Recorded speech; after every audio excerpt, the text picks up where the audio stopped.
Marius Bourgeois, bonjour. Bonjour Eric, ça va bien? On vous rencontre à Claire 2018, c'est la première fois que nous venons, Oui. et nous rencontrons des speakers géniaux, avec un enthousiasme. Donc votre propos ce matin, c'était sur le leadership pédagogique, c'est ça? Oui, leadership Alors, pédagogique. Est-ce qu'un Français peut comprendre ce que c'est un leadership pédagogique? Qu'est-ce que c'est? Un leader pédagogique. Quiconque œuvre en éducation et qui a un rôle à jouer, qui influence de près ou de loin l'expérience d'apprentissage des élèves, pour moi, c'est un leader pédagogique. Donc, quelqu'un qui a un impact sur le système, soit directement en salle de classe ou auprès de collègues qui ont un impact sur ces élèves-là. Alors, vous étiez enseignant, Enseignant, direction d'école, accompagnateur. vous avez un background là-dessus. Oui. Est-ce qu'on apprend ça dans un cursus de formation d'enseignant? Ça fait toujours partie du cursus de formation. C'est en toile de fond, parfois c'est explicite. Quand je suis tombé sur les propos que j'ai partagés dans ma conférence, pour moi, c'est devenu clair. Peut-être que c'est la façon d'aborder le propos, de l'imager en étapes. Ça m'a permis de comprendre que ça s'appliquait à tout le monde et que le leadership, finalement, c'était davantage une disposition qu'un titre auquel on voulait aspirer. Tu sais. Dans le fond, on aspire à devenir une meilleure personne. Le leadership, c'est ce que c'est, être au service de l'autre. Donc, ces messages-là m'ont vraiment aidé, moi, dans ma pratique. Puis quand ça nous aide, on a le goût de les partager aux gens. Donc, c'est un peu ce qui m'amène à faire ça. Alors, donc, il y a 5 étapes dans le leadership. On ne va pas faire totalement le Non. diagramme qu'on va retrouver sur Internet Oui. ou dans votre présentation. Oui. Mais vous sembliez dire que de toute manière, on commence, et vous avez commencé par le niveau, Oui. pas le niveau 0, comme Oui. on trouve en a, mais le niveau 1, Oui. qui est je suis statutairement enseignant et donc... Oui. Oui, et j'ai des rôles et responsabilités. Puis même si on monte de niveau, c'est pas parce qu'on monte de niveau qu'on quitte le premier. Hein, ça se bâtit les uns sur les autres. Donc, même si j'ai une bonne relation avec mes élèves et qu'on s'entend bien, je demeure quand même le responsable de la classe. S'il y a un écart de conduite, je dois revenir au niveau 1 et dire, OK, voici les règlements, voici comment on les applique, il y a des sanctions, il y a des conséquences. Et je reviens au niveau 1. Il n'est pas forcément mal. La disposition du niveau 1, si on a une disposition de niveau 1 qui est très positionnelle, mais on demeure toujours dans cet état-là avec nos élèves, dans cette approche-là qui est « je suis le patron, tu dois m'écouter ».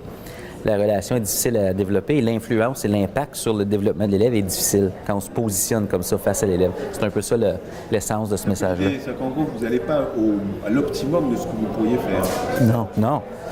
Alors, donc, j'ai bien aimé la marmite, le côté du couvercle. Oui. Là. Oui.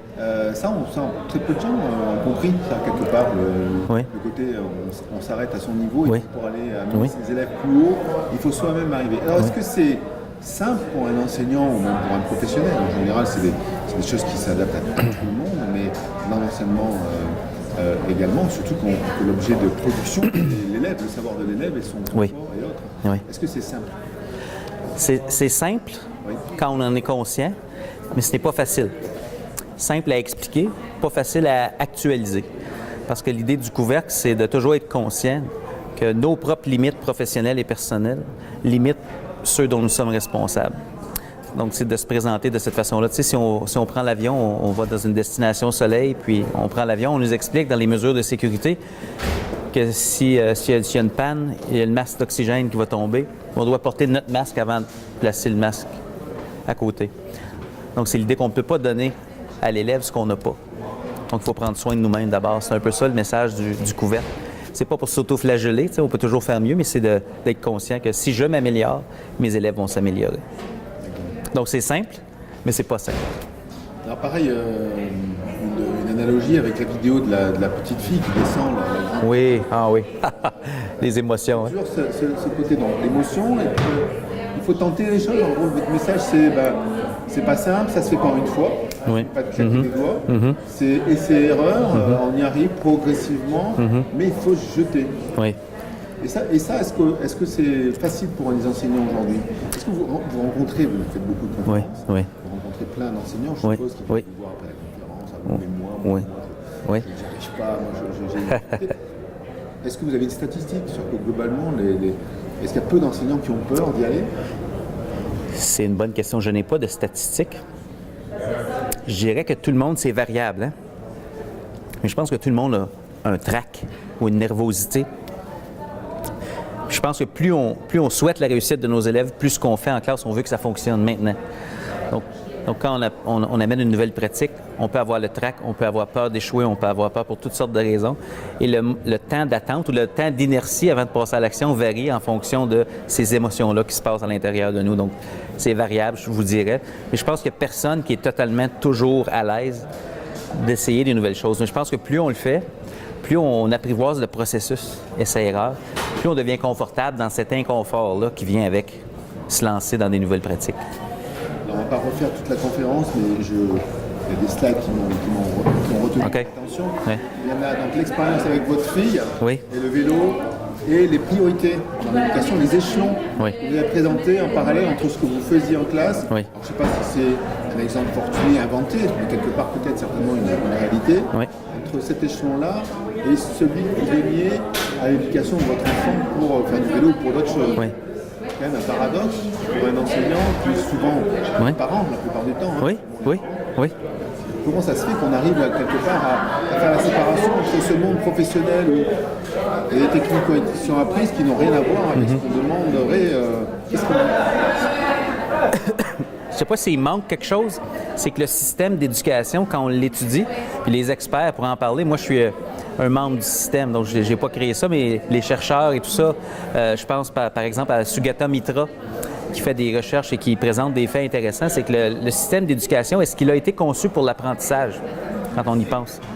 Pas nécessairement. Il a été conçu pour produire des gens qui se ressemblent, qui peuvent faire partie d'un système, puis c'est des pièces interchangeables. Ce monde-là existe de moins en moins.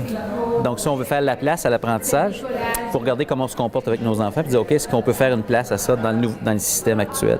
Je pense que là, tout le monde a l'intention que les jeunes se développent, mais c'est de trouver les brèches ou les ouvertures dans le système, les possibilités à exploiter pour essayer de faire de la place à ce climat-là qui mène à l'apprentissage et non pas à un climat où on enseigne et on mesure la rétention de l'information. C'est très différent. Quelque chose qui revient souvent dans votre conférence, je crois que vous l'avez cité au moins 3-4 fois, c'est « nous sommes le système ». Nous sommes. En général, quand on a des soucis avec la hiérarchie, Oui, oui. Mais c'est le ministre, ça ne va pas du tout, Ouais. c'est le système. Oui. Et vous allez répéter au moins 4 ou 5 fois, mais nous sommes le système. Oui. Ça veut dire quoi, On peut faire le choix de se dire qu'on est impuissant dans ce système parce qu'on n'a pas les grandes décisions systémiques. On a les décisions de notre salle de classe. Il y a plusieurs décisions qu'on peut prendre. Moi, je choisis toujours de regarder ce que je peux contrôler. Quel comportement je peux choisir de changer dans ma salle de classe qui vont améliorer ce qui se passe dans ma salle de classe. Si tout le monde améliore ce qui se fait dans sa salle de classe, en tenant compte des contraintes, on change le système. Les choses qu'on ne peut pas changer, la seule chose qu'on peut faire, c'est changer notre attitude face à ça. Et de garder une attitude positive et de dire, OK, qu'est-ce que je peux faire? Parce que l'envers de la médaille n'est pas très attrayant de se dire qu'on est impuissant, qu'on est un simple rouage, on va passer 30 ans dans une école puis il n'y a rien à faire. Moi, je préfère choisir, regarder les possibilités plutôt que de me dire qu'il n'y a rien à faire. On va rester sur le positif et d'ailleurs Oui. on est très content d'être venus nous parce qu'en fait ici il n'y a que des gens positifs. Oui, oui, Quelque oui. part, tout le monde est là, tout est possible. Oui. Merci beaucoup Marius de cette interview. Merci d'avoir pris le temps de me rencontrer, c'est un plaisir. Entendu, merci. Oui.